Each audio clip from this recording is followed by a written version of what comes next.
കാര്യങ്ങൾ ചെയ്യാൻ പറ്റുന്നതാണ് ചെയ്യാനാണ് ശ്രമിച്ചുകൊണ്ടിരിക്കുന്നത്. എല്ലാ കാര്യവും അമിതമായി പറഞ്ഞിട്ട് പിരിഞ്ഞു പോകുന്ന അല്ലല്ലോ രീതി. പറഞ്ഞതിനേക്കാളും കൂടുതൽ കാര്യങ്ങൾ ചെയ്യാനാണ് നേരത്തെ ശ്രമിച്ചത്. നേരത്തെ പറഞ്ഞതിനേക്കാളും കഴിഞ്ഞ റൂൾ 300 മുഖ്യമന്ത്രി അവിടെ പറഞ്ഞ സ്റ്റേറ്റ്മെൻറ്റിനേക്കാളും പുതുതാണ് ഇപ്പോൾ ഈ രണ്ട് കുടിശ്ശിക പെൻഷൻ ശമ്പള പരിഷ്കരണ കുടിശ്ശിക നമ്മളന്ന് അവിടെ കമ്മിറ്റ് ചെയ്തതല്ല, പക്ഷേ അത് അഡീഷണലായിട്ട് കൊടുത്തു. അതാണ് പറഞ്ഞതിനേക്കാളും കൂടുതൽ കാര്യങ്ങൾ ചെയ്യാനാണ് ഗവൺമെൻറ് ശ്രമിക്കുന്നത്. ഉള്ള കാര്യം സത്യസന്ധമായി പറയും. ഇങ്ങനെ കേന്ദ്രം 50,000 കോടി, ഇപ്പോൾ യൂണിയൻ ബഡ്ജറ്റ് വന്ന ദിവസം എല്ലാവരും പറഞ്ഞതാണ് കേരളത്തിനൊന്നും മാറ്റി വെച്ചിട്ടില്ല, വേണ്ടത്ര എന്നല്ല, ന്യായമായിട്ടില്ല. റെയിൽവേയുടെ പണം കുറച്ചു, മറ്റുള്ള മേഖലയെ കുറച്ചു, ക്യാപിറ്റൽ ഇൻവെസ്റ്റ്മെൻറ്റിന് പണം കൊണ്ടുവരുന്നില്ല. അപ്പോൾ ഇങ്ങനെയുള്ള കാര്യങ്ങളെല്ലാം ചർച്ച ചെയ്തതിൻ്റെ തൊട്ടടുത്ത ദിവസം അവിടെ നടക്കുന്നത്. അപ്പോൾ അത്രയും നമ്മളെ ബാധിക്കുന്ന തരത്തിലേക്കുള്ള തീരുമാനം എടുക്കുമ്പോഴും കാര്യങ്ങൾ മുന്നോട്ട് പോകാൻ നമ്മൾ ശ്രമിക്കുന്നുണ്ട്. നല്ല കോൺഫിഡൻസോടുകൂടി കേരളത്തെ മുന്നോട്ട് കൊണ്ടുപോകാൻ പറ്റുന്ന സ്ഥിതി തന്നെയാണ്. അത് കേരളത്തിൻ്റെ ഭാവിക്ക് വേണ്ടി തന്നെ ഇങ്ങനെ കാര്യങ്ങൾ ചെയ്യണം. ഞാൻ പറഞ്ഞ് അവസാനിപ്പിച്ച ഒരു കാര്യം, ലോകത്ത് അടുത്ത തെരഞ്ഞെടുപ്പ് വരുമ്പോഴേക്കോ അടുത്ത 5 വർഷം കഴിയുമ്പോഴത്തേക്ക് ഇപ്പോഴത്തെ സ്ഥിതി വലിയ മാറ്റം ഉണ്ടാവുന്നതാണ് ഞാൻ എൻ്റെ വ്യക്തിപരമായ ധാരണയാണ്. വ്യക്തിപരമായ മാത്രമല്ല, കാരണം ഇന്നലെയാണല്ലോ 40 മണിക്കൂർ ഈ ചങ്ങലയിട്ട് ആളെ കൊണ്ടുവന്ന് ഇന്ത്യയിൽ ഇറക്കിയത് അമേരിക്കയിൽ നിന്ന്. അപ്പോൾ ഓരോ സ്ഥലത്തും അവർ തീരുമാനിക്കുന്ന തരത്തിലേക്ക് എല്ലാ തരത്തിലുള്ള സംഗതികളും കൊണ്ടുപോകുമ്പോൾ ഇൻ്റർനാഷണൽ ട്രേഡിൽ, ഇൻ്റർനാഷണൽ റിലേഷൻഷിപ്പിൽ, എംപ്ലോയ്മെൻറ്റിലൊക്കെ വലിയ വ്യത്യാസം വരും.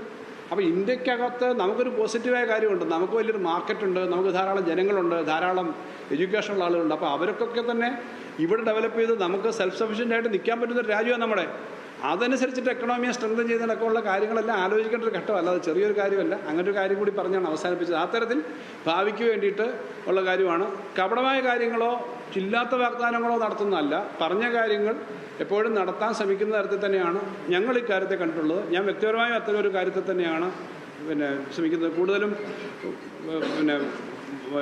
ഈ ചുമ്മാതെ ഒരു കാര്യങ്ങൾ പറയുന്നതിനേക്കാളും നല്ലത് കൃത്യമായി ജനങ്ങളോട് ധാരണ പറഞ്ഞു ചെയ്യുന്ന തരത്തിൽ നല്ലതെന്നുള്ള തരത്തിലാണ് പറഞ്ഞേക്കുന്നത്. അപ്പോൾ വിശദമായിട്ട് ഈ ബഡ്ജറ്റ് ഒന്ന് നോക്കി അത് സംബന്ധിച്ചുള്ള നിങ്ങളുടെ അഭിപ്രായം പറയണം. കാരണം നിങ്ങളാണ് എല്ലാ ദിവസവും ഇത്തരം കാര്യങ്ങളിലൊക്കെ നിരന്തരമായി ആക്ട് ചെയ്തുകൊണ്ടിരിക്കുന്ന ആളുള്ളത്. അതൊന്ന് നോക്കണം എന്നുള്ളതാണ് പറയാനുള്ളത്. അപ്പോൾ എല്ലാ സപ്പോർട്ടും മാധ്യമങ്ങളുടെ ഭാഗത്തുനിന്ന് ഗവൺമെൻറ് വന്നിട്ടുണ്ട്. വ്യക്തിപരമായ ധനകാര്യമന്ത്രി എന്ന നിലയിലും വളരെ പോസിറ്റീവായിട്ടാണ് കഴിഞ്ഞ 4 വർഷവും പൂർണ്ണ ബഡ്ജറ്റ്, ഇപ്പോൾ 4 ബഡ്ജറ്റും അതിനു മുമ്പൊരു അപ്ഡേറ്റഡ് ബഡ്ജറ്റ് അവതരിപ്പിച്ചിട്ടുണ്ട്. എല്ലാ സമയവും വളരെ നല്ല സപ്പോർട്ടാണ് മാധ്യമപ്രവർത്തകരുടെ നിന്ന് വന്നിട്ടുള്ളത്. അപ്പോൾ ഇതും നോക്കിയിട്ട് അതിനനുസരിച്ചുള്ള കാര്യങ്ങൾ പറയണം. കാരണം ബഡ്ജറ്റ് അവതരിപ്പിക്കുന്നത് it is a starting point, not an end point. ഇവിടുന്ന് മുന്നോട്ട് പോകുമ്പോൾ ഇനിയിപ്പം ചർച്ച കഴിഞ്ഞിട്ട് ചിലപ്പോൾ അപ്ഗ്രഡേഷനൊക്കെ വരുമായിരിക്കും, കേൾക്കും, ചർച്ചകൾ കേൾക്കും. പക്ഷേ പിന്നീട് ചെയ്യേണ്ടത് 1 വർഷക്കാലമാണ്. അതിന് ഏറ്റവും വലിയ സപ്പോർട്ട് നിങ്ങളുടെ ഭാഗത്തുനിന്ന് ഉണ്ടാകണം എന്നുകൂടി അഭ്യർത്ഥിക്കുകയാണ്. ഏതാ പിണറായി സർക്കാരിന്റെ അവസാനത്തെ സമ്പൂർണ്ണ ബജറ്റിൽ വലിയ പ്രതീക്ഷയിൽ തന്നെയാണ് ധനമന്ത്രി ഉള്ളത്. വെറുതെ എന്തെങ്കിലും പറഞ്ഞു പോവുകയല്ല, കൃത്യമായി നടപ്പാക്കാൻ കഴിയുന്ന പദ്ധതികളാണ് പ്രഖ്യാപിച്ചത്. അത് നടത്തി തന്നെയാണ് പോകാൻ സാധിക്കുക. എന്തായാലും നേരത്തെ ഉണ്ടായിരുന്ന സാമ്പത്തിക പ്രതിസന്ധിയിൽ നിന്ന് സംസ്ഥാനം കയറുന്നു എന്ന സൂചന തന്നെയാണ് അദ്ദേഹം പറയുന്നത്. ആ തരത്തിൽ സാമ്പത്തിക പ്രതിസന്ധിയിൽ നിന്ന് വലിയ മാറ്റങ്ങൾ ഉണ്ടായിട്ടുണ്ട്. പക്ഷേ കേന്ദ്ര സർക്കാർ നൽകാത്ത തുക അത് തന്നെയാണ് സംസ്ഥാന സർക്കാരിന് ഇപ്പോഴും ഒരു പ്രതിസന്ധിയായി മുന്നിലുള്ളത്. എന്തായാലും പ്രഖ്യാപിച്ച പദ്ധതികളെല്ലാം തന്നെ നടപ്പാക്കാനുള്ള ശ്രമവുമായി മുന്നോട്ട് പോകും. ഈ പ്രതിപക്ഷം ഇപ്പോൾ ഉന്നയിക്കുന്ന വിമർശനങ്ങളെല്ലാം തന്നെ ധനമന്ത്രി തള്ളുകയാണ്. കൃത്യമായ പ്രവർത്തനങ്ങളുമായി മുന്നോട്ട് പോകാൻ ഊർജം നൽകുന്ന ബജറ്റ് എന്ന് തന്നെയാണ് അദ്ദേഹത്തിൻ്റെ വാക്കുകൾ. സർവതല സ്പർശിയായി എല്ലാ മേഖലയിലും ആ ഇടപെടൽ ഉണ്ടാക്കാൻ സാധിച്ചു, ചെയ്യാൻ സാധിക്കുന്ന പദ്ധതികൾ തന്നെയാണ് പ്രഖ്യാപിച്ചത് എന്നുകൂടി കെ എൻ ബാലഗോപാൽ പറഞ്ഞു വയ്ക്കുകയാണ്. എന്തായാലും വലിയ വിമർശനം ഉയർത്തുകയാണ് പ്രതിപക്ഷവും BJP-യും. കേന്ദ്ര സർക്കാരിൻ്റെ സഹായം കൊണ്ട് മാത്രം നിലനിൽക്കുന്ന ഒരു സംസ്ഥാന സർക്കാരായി മാറിയിരിക്കുന്നു കേരളത്തിലെ ഇടതുപക്ഷം എന്ന് BJP സംസ്ഥാന അധ്യക്ഷൻ കെ സുരേന്ദ്രൻ വിമർശിക്കുന്നു.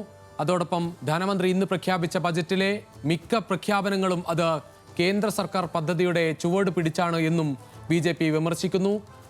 കോൺഗ്രസ് ആകട്ടെ വളരെ ശക്തമായി തന്നെ ഈ വിഷയത്തിൽ ബജറ്റ് ഒരു പൊള്ളയായ വാഗ്ദാനമുള്ള ഒരു ബജറ്റാണ് എന്ന് തന്നെയാണ് പ്രതിപക്ഷ നേതാവ് പറയുന്നത്. അതോടൊപ്പം തിരുവഞ്ചൂർ രാധാകൃഷ്ണൻ അടക്കമുള്ള നേതാക്കൾ ചില ജില്ലകളെ മാത്രം പരിഗണിച്ച ഒരു ബജറ്റ് എന്ന വിമർശനവും ഉയർത്തുന്നു. വിവിധ സ്ഥലങ്ങളിൽ പ്രതിഷേധവും തുടങ്ങിയിട്ടുണ്ട്.